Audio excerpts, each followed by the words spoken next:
പഠനോത്സവം സംഘടിപ്പിച്ചു. കുന്നത്ര ALPS സ്കൂളിലെ കുട്ടികൾ ഇന്ന് കോടത്തൂർ മന്നത്തുകാവിന് സമീപത്ത് സംഘടിപ്പിച്ച പഠനോത്സവത്തിന്റെ ഉദ്ഘാടനം 4ാം വാർഡ് മെമ്പർ K. അസീസ് നിർവഹിച്ചു. 3ാം ward member N. Yashoda, OSA പ്രതിനിധികളായ രവീന്ദ്രൻ കോടത്തൂർ, കരുണാകരൻ എന്നിവർ പ്രസംഗിച്ചു. കുട്ടികളാണ് അധ്യക്ഷ പദവിയും സ്വാഗത പ്രസംഗവും നന്ദിയും പ്രകാശിപ്പിച്ചത്. തുടർന്ന് കുട്ടികളുടെ കലാപരിപാടികളും അരങ്ങേറി.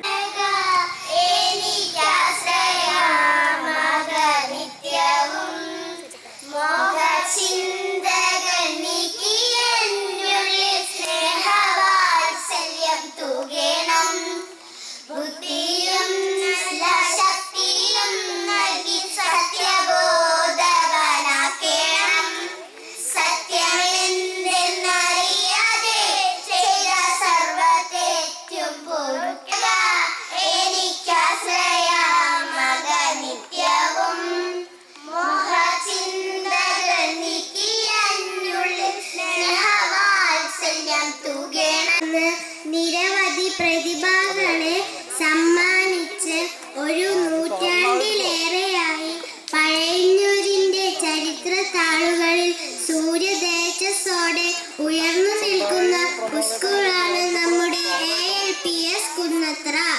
അക്കാദമിക തലത്തിൽ മാറുക എന്ന ഉദ്ദേശത്തോടെ നടത്തുന്ന ഈ പരിപാടിയിലേക്ക് എല്ലാവർക്കും സ്വാഗതം ആശംസിക്കുക എന്നതാണ് എൻ്റെ കരം. പഴയന്നൂരിന്റെ അക്ഷരമുദ്ദേശയെ നിലകൊള്ളുന്ന നമ്മുടെ സ്വന്തം ALPS കുന്നത്ര നിരവധി പ്രതിഭകളെ സമൂഹത്തിന് സമ്മാനിച്ചുകൊണ്ടിരിക്കുന്നു. അക്കാദമി തലത്തിലും മറ്റു തലങ്ങളിലും നിരവധി മികവാർന്ന പ്രവർത്തനങ്ങൾ നടക്കുന്നു എന്ന് നമുക്ക് ഉറപ്പിച്ചു തന്നെ പറയാം. ഇന്നിവിടെ പഠന ഉത്സവ പരിപാടിയാണ് നടക്കുന്നത്. പേര് പോലെ തന്നെ പഠനം ഒരു ഉത്സവം തന്നെയാണ്. നമ്മളുടെ കഴിവുകൾ പ്രകടിപ്പിക്കാൻ കിട്ടിയ അവസരമാണിത്. എല്ലാവരും ഈ അവസരം നല്ല രീതിയിൽ ഉപയോഗിക്കാൻ കഴിയട്ടെ എന്ന് ആശംസിക്കുന്നു. കാര്യം നമ്മൾ ഇഷ്ടംപോലെ ഫീസ് കൊടുക്കും, വണ്ടി സൗകര്യം ഉണ്ടാവും, നമ്മൾ വീട്ടിൽ കൊണ്ടുനടക്കും, ബോട്ടും ടൈയും സൗകര്യങ്ങളൊക്കെ ഉണ്ടാവും.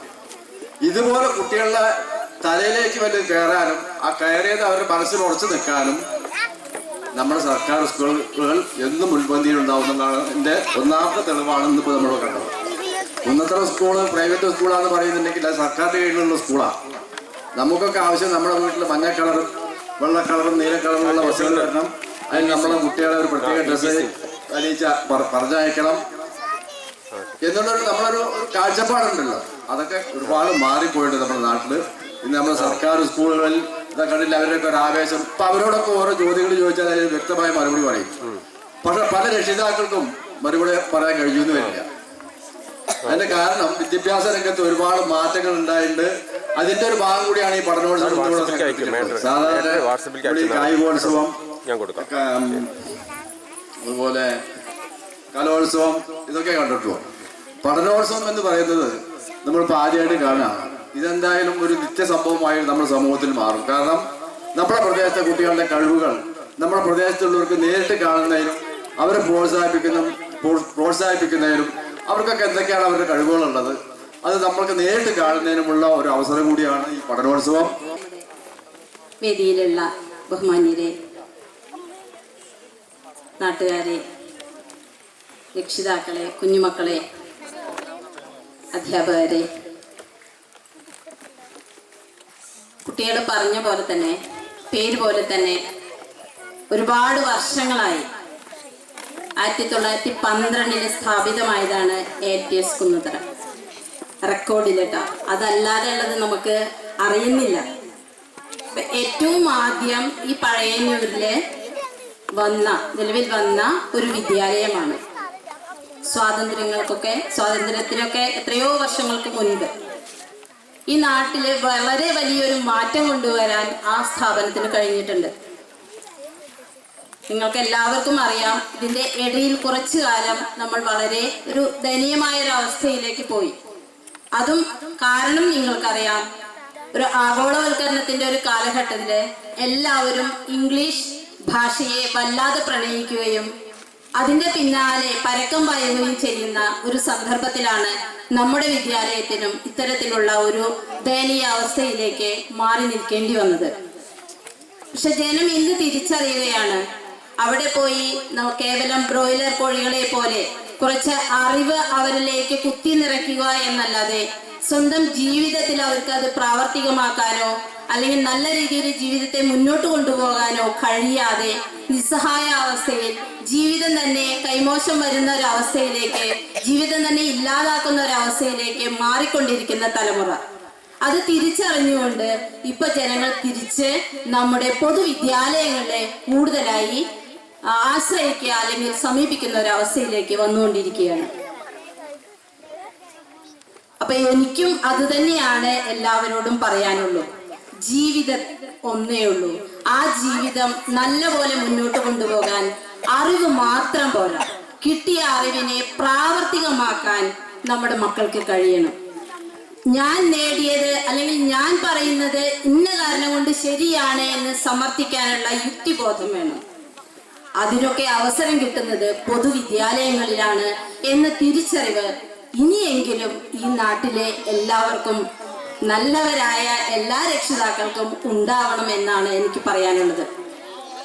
അതിന്റെ ഒരു നേർചിത്രം കാണിക്കുക ഇവിടെ എന്നുള്ളതാണ് ഞങ്ങൾ ഇന്ന് ഇവിടെ ഈ പഠനോത്സവം കൊണ്ട് ഉദ്ദേശിക്കുന്നത്. സംഘടിപ്പിച്ചതിന് ടീച്ചറോട് ഞാൻ ആദ്യം നന്ദി പറയുകയാണ്. അതായത് നമ്മുടെ ഭഗവതിയുടെ ഒരു തിരുമുറ്റത്ത് തന്നെ നമുക്ക് ആദ്യം ഇത്ര നല്ലൊരു കലോത്സവം നടത്താൻ സാധിച്ചതിൽ ഞങ്ങൾക്ക് നല്ല സന്തോഷമുണ്ട്. പിന്നെ ഇത്ര ചെറുപ്പത്തിൽ തന്നെ ഈ കുട്ടികളെല്ലാം ഇങ്ങനെ സ്വാഗതവും അധ്യക്ഷ പ്രസംഗവും ഒക്കെ ചെയ്യുന്നതിൽ തന്നെ നമുക്ക് തന്നെ ഒരു പേടി. നമ്മുടെ ഈ ചെറുപ്പകാലത്ത് നമ്മൾ ഈ മൈക്കയോ ഇതൊന്നും നമ്മൾ കണ്ടിട്ടില്ല. ഇപ്പൊ തന്നെ നമ്മൾ മൈക്ക കയ്യിൽ വരുമ്പോൾ നമുക്കൊരു പേടി ചെറുതായിട്ടുണ്ട്. അപ്പൊ ആ കുട്ടികളെ ഞാൻ പ്രത്യേകം അഭിനന്ദിക്കുന്നു. നമ്മുടെ ഈ കലാപരിപാടികളെല്ലാം നന്നായി നടക്കട്ടെ എന്ന് മാത്രം ആശംസിച്ചുകൊണ്ട് നിൽക്കുന്നു. നന്ദി. അഭിനന്ദിക്കാതിരിക്കാൻ കഴിയില്ല. അതാണ് പവറ്. കാരണം ഒരു അധ്യക്ഷ സ്ഥാനം അലങ്കരിക്കുക എന്ന് പറഞ്ഞാൽ ആ കസേരയ്ക്ക് ഒരു പ്രത്യേക വിലയുണ്ടല്ലോ. അപ്പോൾ ആ അധ്യക്ഷ ഏത് തരത്തിലും മഹത്തരമായ തരത്തിലാണ് ഇതിൽ ഇടപെടൽ നടത്തിയത്. അതാണ് ആ ഭാഷയുടെ പ്രയോഗത്തിന്റെ ഒരു വലിയ തലം. എന്തായാലും ആ കുട്ടീനെ അഭിനന്ദിക്കുന്നു. അതുപോലെ തന്നെ ഇന്നത്തെ നമ്മളുടെ ഈ പഠനോത്സവം ഉദ്ഘാടനം ചെയ്യാൻ കണ്ടക്ടർ ടീച്ചർ പറഞ്ഞ പോലെ ഇത് കണ്ടക്ട് ചെയ്യുന്നത് കുഞ്ഞുങ്ങൾ തന്നെയാണ്. കുഞ്ഞുങ്ങളാണ് കണ്ടക്ട് ചെയ്യുന്നത്, കൺക്ലൂഡ് ചെയ്യുന്നത് അവരാണ്, അവസാനിപ്പിക്കുന്നതും എല്ലാം അവരാണ്. കാരണം അവരെ സമൂഹത്തിന്റെ ഭാഗമാക്കി ചിട്ടയായ പ്രവർത്തനങ്ങൾ നടത്താൻ ഉതകുന്ന തരത്തിൽ അവരെ വളർത്തിയെടുക്കുക എന്ന ലക്ഷ്യത്തോടു കൂടിയാണ് ഈ പഠനോത്സവമൊക്കെ നടത്തുന്നത്. പഠനേതര വിഷയങ്ങളും ഉണ്ട് കേട്ടോ. കാരണം അവരുടെ ഒരുപാട് കഴിവുകൾ അല്ലാതെയും ഉണ്ടല്ലോ. പ്രകൃതിയെ സ്നേഹിക്കുക, പ്രകൃതിയെ തൊട്ടറിയുക. ഇപ്പോൾ ഞാൻ കോടത്തൂർ നിവാസിയായിരുന്നു. ഇവിടുന്ന് പോയതാ ടൗണിലേക്ക്. ഇവിടുന്നാണ് ഏറ്റവും കൂടുതൽ കുഞ്ഞുങ്ങൾ ALPS അക്ഷര ജ്യോതിഷായ ALPS കുന്നത്രയിലേക്ക് പോയിരുന്നത്. കുഞ്ചാലിന്റെ മക്കൾ ഒരുപാട് എൻ്റെ കൂട്ടുകാരുണ്ടായിരുന്നു. ഒരുപാട് ആളുകൾ മരണപ്പെട്ടു പോയി. നമ്മളെപ്പോഴും ജീവിച്ചിരിക്കുന്നു. നമ്മളിനി ആരൊക്കെ ചാരം കണ്ടിട്ടാണ് പോകുമെന്ന് അറിയില്ല. അപ്പൊ അങ്ങനെയുള്ളൊരു കാലം നമുക്കൊക്കെ ഉണ്ടായിരുന്നു. നല്ല ആഘോഷം, നല്ല സന്തോഷമായിരുന്നു. അന്നത്തെ കളികളൊക്കെ ഇന്നും ഓർത്തെടുക്കുക. അപ്പൊ ആ കാലങ്ങളിലൊക്കെ നടന്ന കളികളല്ല ഇന്നത്തെ കുഞ്ഞുങ്ങൾ നിങ്ങളെ ഓർമ്മപ്പെടുത്തും അവരുടെ കഴിവുകൾ. നമുക്ക് പരിമിതമായ സൗകര്യങ്ങളെ ഉണ്ടായിരുന്നുള്ളൂ എങ്കിലും സ്നേഹത്തിന് ഊഷ്മളമായ സ്നേഹം അന്ന് നിലനിന്നിരുന്നു. ഇന്ന് ഇതുപോലുള്ള വിദ്യാലയങ്ങളിൽ അത്തരം സ്നേഹങ്ങൾ കിട്ടുള്ളൂ, മറ്റുള്ളവർക്ക് കിട്ടില്ല.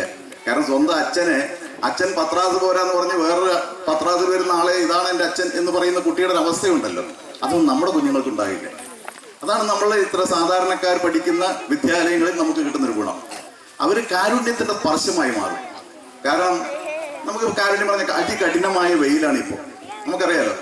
ഇത് പക്ഷി മൃഗാദികൾക്കെല്ലാം അവർക്കെല്ലാം ഉണ്ടാവുമല്ലോ ഈ വിശപ്പും ദാഹമൊക്കെ. നമ്മുടെ വീട്ടുമുറ്റങ്ങളിൽ ഒരു ചിരട്ടയിലോ ഒരു ചെറിയൊരു പാത്രത്തിലോ ഒരു തുള്ളി വെള്ളമോ ഒരു ഇത്തിരി ആഹാരമൊക്കെ വെക്കാൻ നമുക്ക് കഴിഞ്ഞാൽ അതൊരു കാരുണ്യത്തിന്റെ സ്പർശമല്ലേ. അത് തൊട്ടറിയണമെങ്കിൽ ഇത്തരം വിദ്യാലയങ്ങളിലൂടെ പഠിച്ചാലേ കഴിയുള്ളൂ. അതിൽ മാറ്റമൊന്നുമില്ല. പിന്നെ സൗകര്യങ്ങൾ അനുസരിച്ച് വലിയ വിദ്യാലയങ്ങൾ പഠിപ്പിക്കുന്നതിന് നമ്മളെതിരൊന്നുമല്ല കേട്ടോ. കാരണം ഇപ്പൊ നമ്മളുടെ മക്കളോട് തന്നെ പറഞ്ഞാൽ അവർ കേൾക്കാൻ തയ്യാറാകില്ല. പിന്നെ പത്രാസാണ് ഇപ്പൊ എല്ലാം ഒരു പത്രാസ ഗമയിൽ പറയണം, അങ്ങനെ അവസ്ഥയാണ്. അപ്പൊ അതോടെ നിൽക്കട്ടെ. ഇപ്പൊ ഏതായാലും നമ്മുടെ ഇത് ഉദ്ഘാടനം ചെയ്യാൻ ഇവിടെ എത്തിയ ഒരുപാട് തിരക്കുകളാണ് ഇപ്പോ പഞ്ചായത്ത് മെമ്പർമാർക്കും ഒക്കെ. പിന്നെ രവി എന്ന് പറഞ്ഞാൽ ഇവിടുത്തെ പാസിയാണല്ലോ. ഇത്ര സ്കൂള് കുട്ടികളെ കൊണ്ട് നിറഞ്ഞു കവിഞ്ഞിട്ടുന്ന സ്കൂളായിരുന്നു. അന്ന് ആ സ്കൂളിൽ പഠിച്ചിരുന്ന പലരും ഇന്ന് പല ഉന്നത സ്ഥാനങ്ങളും അലങ്കരിക്കുന്നതാണ്. അതിന് ഏറ്റവും വലിയ ഉദാഹരണമാണ് നമ്മുടെ ഇപ്പോഴത്തെ നിയമസഭയുടെ സെക്രട്ടറി ആയിട്ടിരിക്കുന്ന AM ബഷീർ വെള്ളാർകുളത്തുള്ള ഒരാളാണ്. അദ്ദേഹം ഈ സ്കൂളിൽ പഠിച്ചു പോയിട്ടുള്ള ഒരാളാണ്. പ്രിയമുള്ളവരെ, ഇന്ന് ആളുകൾക്കൊക്കെ ഒരു താല്പര്യമുണ്ട്. പഠിക്കാൻ പൈസ കൊടുത്ത് പഠിക്കുന്ന സ്കൂളിൽ കൊണ്ട് കുട്ടികളെ ചേർക്കണം, കോട്ടും ടൈയിട്ട് എന്റെ മക്കളെ സ്കൂളിലേക്ക് വിടണം, കുട്ടികൾ നടക്കാൻ പാടില്ല, വണ്ടികളിൽ വിട്ടാക്കണം എന്നുള്ള തരത്തിലുള്ള ചില ചിന്തകളാണ് ഇത്തരം സ്കൂളുകളിൽ കുട്ടികൾ കുറഞ്ഞു വരാനുള്ള കാരണം. പ്രിയമുള്ളവരെ, ഇത്തരം ഫീസ് കൊടുത്ത് പഠിക്കുന്ന സ്കൂളുകളിലെ ശിക്ഷയും അതുപോലുള്ള അവിടുത്തെ ഫീസും, സ്പെഷ്യൽ ഫീസ്, പരീക്ഷാ ഫീസ്, അങ്ങനെ ഒരുപാട് ഫീസ് മേടിച്ചിട്ടാണ് പഠിപ്പിക്കുന്നത്. ആ സ്കൂളിൽ ഒരു PTA മീറ്റിംഗ് വിളിച്ചാൽ കുട്ടികളുടെ രക്ഷിതാക്കൾ പോയില്ലെങ്കിൽ അതിന് പിഴയിടും.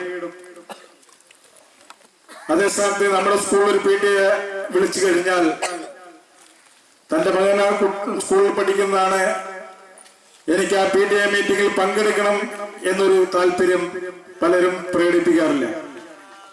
അതുകൊണ്ടാണ് നമ്മുടെ കുട്ടികളുടെ പഠിത്തം ശ്രദ്ധിക്കാതെ പോകുന്നത്. PTA മീറ്റിംഗ് വിളിച്ചാൽ തീർച്ചയായും തന്റെ കുട്ടി പഠിക്കുന്നുണ്ടോ, എന്താണ് കുട്ടിയുടെ സ്ഥിതി എന്ന് അറിയണമെങ്കിൽ PTA മീറ്റിംഗിൽ പങ്കെടുക്കണം, സ്കൂളായിട്ട് ബന്ധപ്പെടണം, അതുപോലെ തന്നെ ടീച്ചർമാരായിട്ട് ബന്ധപ്പെടണം. കുട്ടിക്ക് പഠിക്കാൻ എന്തെങ്കിലും കുറവുകൾ ഉണ്ടെങ്കിൽ അത് നികത്തുവാൻ വേണ്ട കാര്യങ്ങൾ ടീച്ചറായി സംസാരിച്ച് മനസ്സിലാക്കണം. പ്രിയമുള്ളവരെ, ഈ സ്കൂൾ നൂറ്റാണ്ടുകൾ പഴക്കമുള്ള ഈ സ്കൂൾ പൂട്ടുവാനുള്ള സ്ഥിതിയിലായിരുന്നു. അപ്പോഴാണ് ഞങ്ങളെപ്പോലുള്ള ചിലർ ഇടപെട്ട് അത് പൂട്ടാതിരിക്കുവാൻ ആ സ്കൂളിന് വേണ്ട ഒരു സഹായവും പല ആളുകളെ കണ്ട് അവർക്ക് വേണ്ട യൂണിഫോം, അവർക്ക് വേണ്ട പുസ്തകം, അവർക്ക് വേണ്ട ബാഗുകൾ എന്നിവ സംഘടിപ്പിച്ച് ആ സ്കൂളുകൾ പൂട്ടാതെ ഇത്രയും നാളെ കൊണ്ടുവന്നേക്കാൻ കഴിഞ്ഞു. അതിന് ആ സ്കൂളിൽ